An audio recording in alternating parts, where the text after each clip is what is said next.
So there has once again, unfortunately, been a lot of chatter within the F1 paddock, within F1 circles, about certain teams breaching a cost cap. Now, this sounds like a repeat of 2022. Well, that's because, 2022 was the controversy about 21, and now 2023, the controversy about 2022. So it does seem like we're in depressingly familiar territory, except this time, it's not just one, but two, and potentially maybe even three teams who are caught up in the controversy. Yeah, I mean, and now Toto Wolff yesterday came out and talked about how FIA has been policing around the paddock and going around asking questions and, questioning teams as well as bosses about how the finances are looking and if they've gone over the cost cap or not. I don't know where this rumor came from though. Yeah, I mean, it's been doing the rounds a lot, and truth be told, there's been a lot of questioning and cross-questioning that's been done not just by the FIA, but also, for that matter, journalists. Because a lot of them are talking about it, and I remember even last year when rumors had started doing the rounds, rumors which did in fact turn out to be very accurate. You'd remember of Red Bull breaching the cost cap. There were a lot of questions asked. There was in fact a lot of hitting back from teams. And truth be told, what happened in the end was that the team were found guilty of breaching the cost cap anyway. Yeah, and now, Horner as well as Wolff, Toto Wolff are being very widely defensive about it. I think that's a giveaway. I don't know if they've actually breached it or not, but the consequences are very serious. Yeah, I mean, to be fair, Red Bull last year were hit with a major, setback of their aero and CFD and wind tunnel time testing. Not that it set them back much considering how much they've dominated this year, but that was the punishment handed out to them, and as well as, of course, a small fine. This time around, though, I think if any of the teams are caught, I think there's going to be a lot more harshness put in. Because last time around, there was still, let's say, exceptions made because it was one of the first times it was being applied. Now, though, I think if you want to reach that point where you want to make F1 a more level playing field and you want to ensure that these, let's say, rules are followed strictly, you're going to have to be harsher than just, a little bit of a penalty put in like that. I did think at that time also that it probably wasn't harsh. I mean, when I look at it, I've been reading a lot about this and it's been making the rounds on social media as well a lot. Is that FIA has sent out, first of all, auditors who are just, scanning through finances and seeing if there is any intentional or unintentional, cost cap breach. Correct. But also there's, like Toto Wolff came out and said that there's been a lot of questioning. I don't know if, actual drivers or there's just a detective going around. Like asking people, do you think there was a cost cap breach? There was a, garbage. Do you think there was some sort of maybe, let's say, issues of catering? Like last time? Who knows? I don't know if that's what's happening or if there's just like a meeting where the teams and the bosses sit down and just talk about the finances and the CAs tell, this is the balance sheet or whatever is used. They'll show them the books. They'll show them the books. Let's just show them the books or whatever. But it's quite interesting how seriously FIA is taking this. Yeah, and I mean, see, in one way it makes sense because if I remember in the early to mid 2000s, there was some sort of like a gentleman's agreement that teams wouldn't spend more than this much. Which wasn't... It wasn't adhered to at all. Because it was Ross Brown who said it, there are no gentlemen in this paddock. He's spot on. Gentlemen in F1. Yeah, he's saying there's no gentlemen in this sport.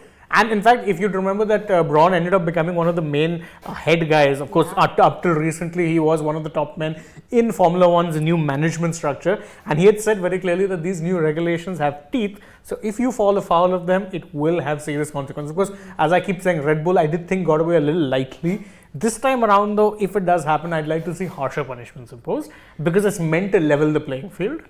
I mean, yes, when you look at teams like Haas or Alfa Romeo or Alpha Tauri, who have been struggling quite a bit, it does make sense that there is a cost cap, and even if there was a rule that would come in that everyone gets the same budget, of course that's not something that's going to happen. That pretty much is the thing in some way, but it also you have to remember that the budget cap doesn't include stuff like salaries of drivers. Yeah, exactly. But also the cost cap is all about the spending, not about how much funding is coming in. True. So it doesn't matter if you get like $1 billion, you can only spend 135 million in a year. Yeah, exactly.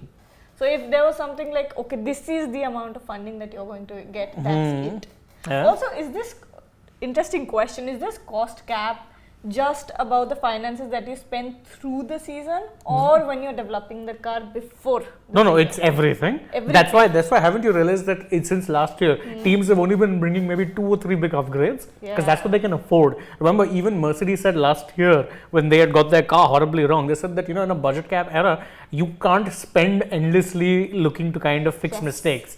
You have to be very strategic. You have to figure out, okay, this is where the problems are. And that's why I remember even when Mercedes made their first major upgrade, they said it might give us some performance gains, but the real progress or the real, let's say, target for us is 2024. Because we know that this will set us on a right path, but the kind of changes that we have to make will require the new season because we can't spend that much money through the season. So it's pretty interesting. So it's not just about how much you spend on the car and other things, it's also about development. Your development is also hinged directly on the cost cap. And I also think one factor that affects the cost cap a lot is crashes. Yeah, it does. Really remember Mitch Schumacher, went way over the limit. Exactly, and that's why Mitch Schumacher was dropped because he had so many expensive crashes that it was eating into the development budget as well. Exactly. Which is why, one of the reasons why, in fact, I remember Horner said that one of the reasons we're able to be under the cost cap as much is because we've not had many crashes. Exactly. So they're not really spending much on new parts and stuff like that. So that's helping them considerably. Of course, why would they crash when Max is just racing against himself at this point? Yeah. But touching upon Horner and Toto Wolff, because these are the two teams that are, rumored to be over the cost. The third is Aston Martin, by the way, which is again very interesting. Very interesting, but no words have come out of the Aston Martin, team garage. yet. Yeah, because of course that's because I think everyone's lost interest in them because their performance has kind of dipped badly. I don't know, but no one asks these questions to Toto Wolff and Christian Horner. They're just talking about it, right? Exactly. But of course, if they're addressing it in the media, that means someone asked them. Of course. Yeah. But still, no one asked Aston Martin. I don't think they care that much yet. Okay. Sadly. Because Horner was, in one of these quotes that I read, said that we're way below, he said some... He gave a ballpark figure, Yeah, he gave a figure and said we're this much below the limit still. And I don't know if that's... Oh, by the way, he said according to us. Yeah, because remember, according to them, last year also they were under the limit. And then the FIA auditors will come in and then check. Exactly. They'll check with their system or whatever their method is. And Which again, brings me to something very interesting. Yeah? What is there no clarity among the teams yet as to what constitutes the budget cap? I have no idea. Because last year, you would remember that Red Bull said that, according to ours, we're under.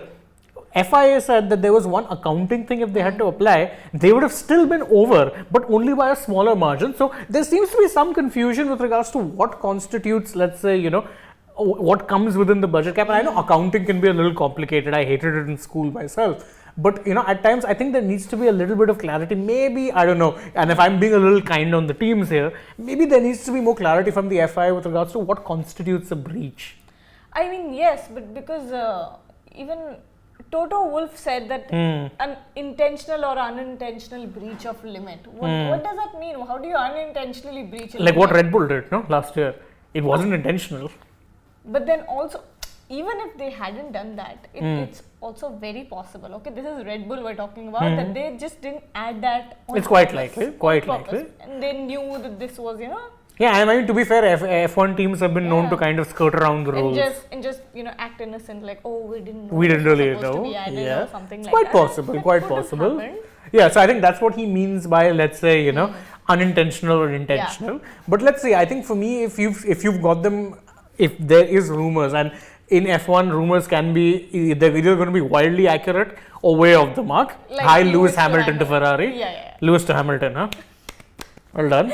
Lewis to Ferrari. I didn't say that. You did. We'll rewind it on tape and show you. Yeah. Lewis to Ferrari. I almost said it again. Thank God. Any which way. The point is, that's another one which comes up every year, and every year is dismissed by everyone. Yeah. Ferrari say no. Lewis says no. Who even brings Lewis's mum probably says no at this point. Yeah. So I don't understand. Anyway, but there are others. I remember even last year, one of the teams that were rumored, Aston Martin actually in 2021 were also kind of caught up. Of course, they then ended up coordinating and then they corrected their accounting, which showed they were under budget. With Red Bull, even after they corrected it, they were still over budget. So that was very dodgy. But again, this time I think I say, and this is true for any team that gets caught, if it's intentional, unintentional, whatever, sanction, punishment. necessary. Goodbye wind tunnel time. But wind tunnel time, see, I think that's the best thing, because again, if you find a Red Bull or a Mercedes an X amount of money, Yeah, that's going they're to very well affect- funded. It won't really affect them that much. Can't they build their own wind tunnel in the They all, no, because that's also regulated, no. So that makes sense. Yeah, Okay, it's then- all then checked it's out. fine. Every team has their own wind tunnel pretty much. What if they do it in secret? Then if you're caught, there'll be worse sanctions. I mean, to be fair, we've seen F1 teams kind of try stuff like that. Yeah. In fact, I remember there was a bit of a controversy earlier this year when Ferrari, in their Fiorano testing base, were doing tests for the tires, and reportedly there was some uproar because teams thought that they were using those tests to also test out new parts, which would be illegal.